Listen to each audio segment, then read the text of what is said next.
बांधवांनो जय मल्हार. आटपाडी शहरामध्ये असलेल्या राष्ट्रमाता महाराणी पुण्यश्लोक अहिल्यादेवी होळकर यांच्या पुतळ्याच्या भोवती अतिक्रमण झालेलं आहे. ते अतिक्रमण काढावं. अहिल्यादेवी होळकर यांच्या स्मारकासाठी जागा ती चांगली तिथं मिळावी आणि स्मारक भव्य व्हावं यासाठी 15 ऑगस्ट पासून समाजाचे नेते ज्यांनी धनगर एसटी आरक्षण अंमलबजावणीसाठी सुद्धा या अगोदर उपोषण केलेलं आहे असे जयप्रकाश हुलवान साहेब असतील, शुभम हाके असतील, हे उपोषणाला बसलेले आहेत.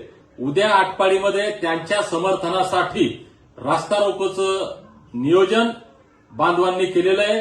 मी सुद्धा उद्या येण्याचा प्रयत्न करणार आहे. आटपाडी शहर आणि आसपासच्या परिसरामध्ये धनगर बांधव मोठ्या प्रमाणामध्ये आहे.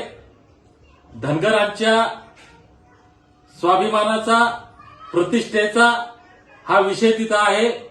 ज्या अहिल्यादेवींनी असे तो हिमाचल लोककल्याणाची कामं केले, हजारो लाखो एकर जागा समाजासाठी, लोकांसाठी, लोककल्याणासाठी दान केल्या, त्याच अहिल्यादेवींच्या पुतळ्यासाठी जागा मिळावी म्हणून भांडावं लागत असेल, त्याच अहिल्यादेवींच्या स्मारका अवतीभोवतीचं अतिक्रमण काढण्यासाठी भांडावं लागतंय, ही शोकांतिका आहे. म्हणून आटपाडी शहर आणि परिसरात जो धनगर बांधव माझा राहतो त्यांना मी नम्र आवाहन याद्वारे करतो की आपण जास्तीत जास्त संख्येनं हे जे आमचे बांधव तिथं उपोषणाला बसलेले आहेत, आमचे पुजारी असतील, हुलवानजी असतील, शुभम हाके असतील, या सर्वांच्या समर्थनासाठी आपण ताकदीनं यावं. मी सुद्धा, मला आता किरण पुजारी यांचा फोन झाला, बाकी उपोषणकर्त्यांशी सुद्धा मी बोललो, तर माझा सुद्धा प्रयत्न असेल की मी उद्या सकाळी 10 वाजेपर्यंत आटपाडीमध्ये पोहोचावं.